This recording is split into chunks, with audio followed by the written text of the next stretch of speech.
Welcome back. So Brad, we talked about what ITIL is. And now we're going to talk about the center of the life cycle stages.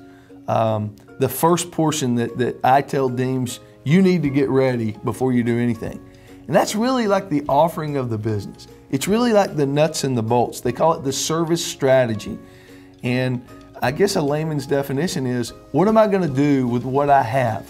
So, yeah, it is a fair assessment. I mean, it basically is, if you look at going on a family vacation, right? It's like you can pack the car in any method you want. You can, you can put the kids in there in any seat that you want to, and you can make sure the car is filled up with gas and stuff like that. But once you get in there, if you don't know where you're going, like it's kind of pointless, right?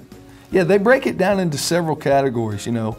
Assets, capabilities, and resources. So that is, what do I have at my disposal and what can I do with it?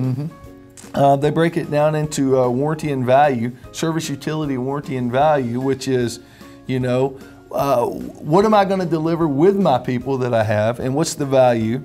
Demand management. Is what I'm making on this piece of paper, is it real? Yeah.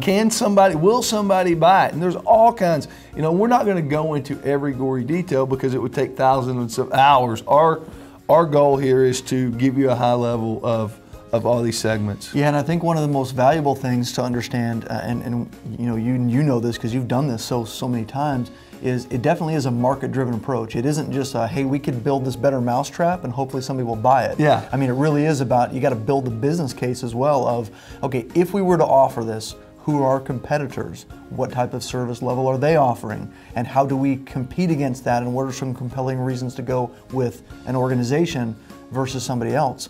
And things like that. And you know, one of the other key things I think is, you know, to understand is, you know, if this offering was to get to the street, at what point in terms of revenue will we be profitable? I mean, all those things are important. It's not either or, like it's just the people, it's just what you're going to build, it's just your service. It's all of that compiled into one basically stage, you know?